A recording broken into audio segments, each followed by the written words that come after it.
Again, it's something we talked about in one of our previous podcasts, right? And it's about who you believe is going to work out for your team, right? So me and B did some light research, and for the most part, at least for our teams, dating back we go back like 10 years or so. Yeah. Only about 30 to 40% of the draft picks actually work out for the teams, right? And that's not every year. That's just on average. And I'm pretty sure if you look around the league, that's pretty much what it is, right? Mm-hmm. So, in our case, the Ravens, we had 10 draft picks this year. So best case scenario, 40% of them work out. That means 4 players are going to work out. Yeah. Which 4 are you picking? Right. Carolina had 7 draft picks, right? Yeah. So which, 3, 2 or 3 are you picking? Yeah. And like I said, I'll say Derek Brown, I think, is going to be a good player, not a spectacular player. I don't think they drafted the next Aaron Donald, but I think he'll be a good player. And I think he'll be a good player from day one. Yeah. He'll be a contributing player from day one. Jeremy Gross Matos is the next pick, the top of the second round. I think he's got a good shot of working out too.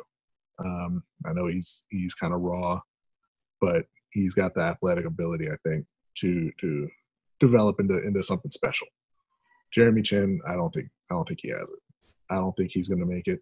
I don't think Troy Pride is going to make it. I don't think Stanley Thomas Oliver is going to make it. That's the corner they took in the 7th round. I mean, that's not breaking news or anything that a 7th round pick wouldn't make it. But if I'm being really honest, I think probably Derek Brown and Gross Matos are the only 2 who are going to make it out of this class. Yeah. I like Jeremy Chin. I think he'll work out. But nice. I'm sure he's a great guy. Yeah. But yeah, I mean, you think 2 players are going to work out. That's not far-fetched at all. I mean, especially now with Marty Hurney. No, yeah. What are we talking about here? When was the last time he traded up for a player and it worked? Because he traded up for Jeremy Chin. That's a good point. Let me just remind you, he traded up for Greg Little too, and this offseason he traded for a left tackle. Yeah, that's right. That's right. So, yeah, where are you guys with Greg Little? Did you give up on him already, or is he still going to work out? I mean, listen, they gave up on him at left tackle for now, obviously. I mean, Russell Okung is the left tackle. They might play him at guard, but I remember everybody was real hyped up that you guys drafted Will Grier, just in case Cam got hurt. Will Grier could step right in. That's what I heard. It was such a bad – it was never – no matter what happened, that was a bad pick. Yeah. If Cam got hurt again, Will Grier was not the answer, obviously. If Cam didn't get hurt, you just set that pick on fire. So drafting a backup quarterback is never a good idea. No. Drafting a backup quarterback high. Let me put it that way. Drafting a backup quarterback high is never a good idea. You don't spend a 3rd round pick on a guy that you're expecting to be the backup. What about a 2nd round pick in Jalen Hurts? Now, what about a 1st round pick in Jordan Love? Well, those good ideas? I have some thoughts on both of those. Okay, and I'll say that's the one scenario. You can take your backup quarterback if you're planning on him being the franchise quarterback. In a couple of years. Yeah, because I'm looking. I don't think that's the case in Philly. I do think that's the case in Philly. I do. Philly, hey, Philly fans, I'm sorry, man. I think they're looking at Carson Wentz and they're like, we don't really need you. I'm sorry, man. That's just look. It's human nature, right? They won a Super Bowl with Nick Foles, right?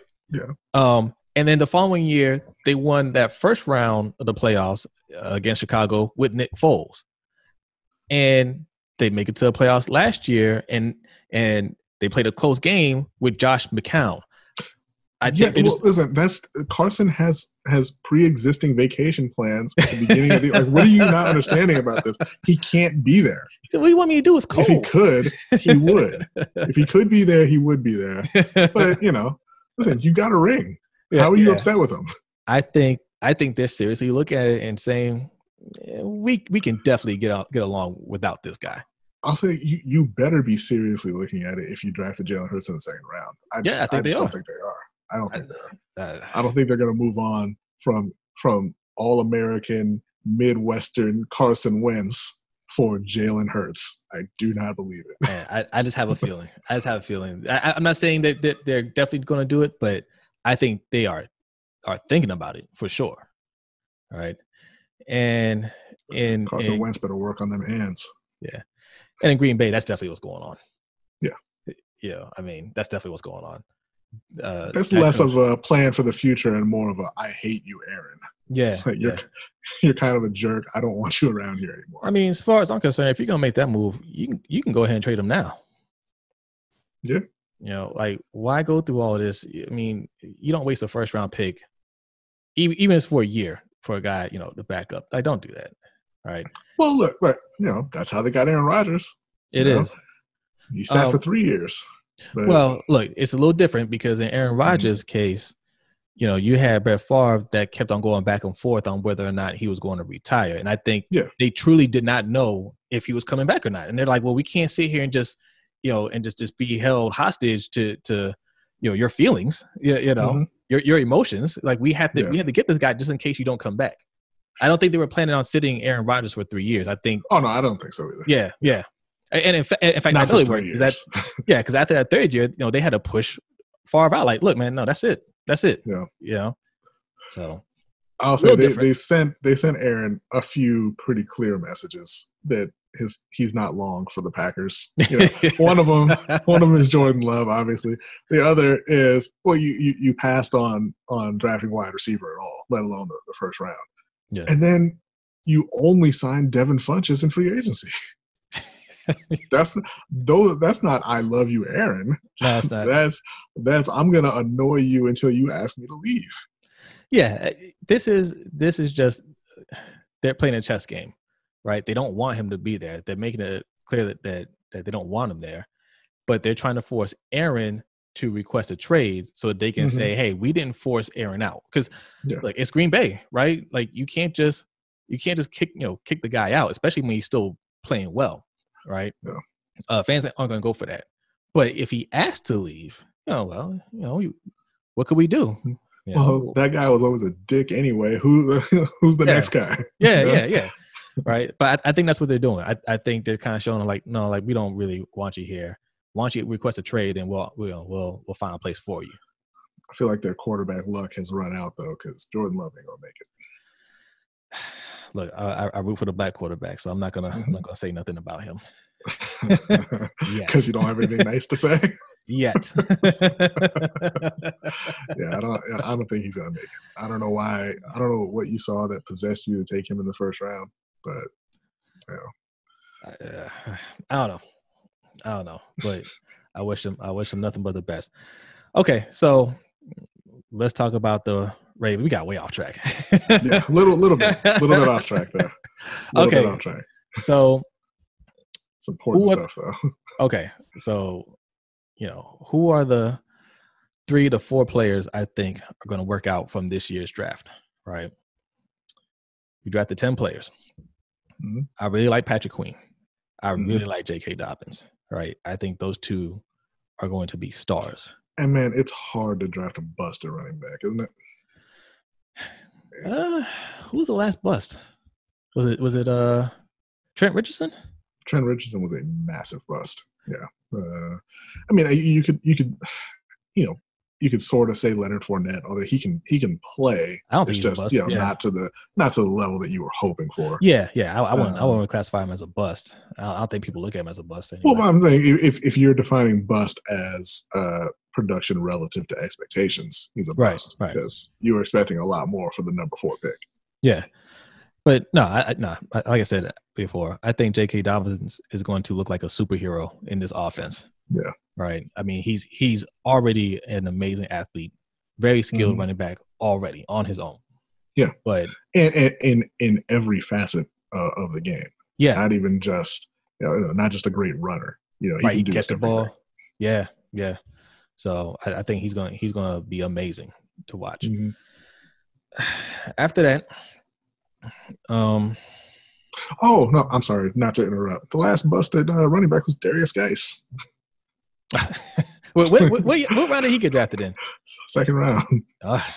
So we're gonna have a show about Darius Geis really soon, and we're gonna have a special guest on.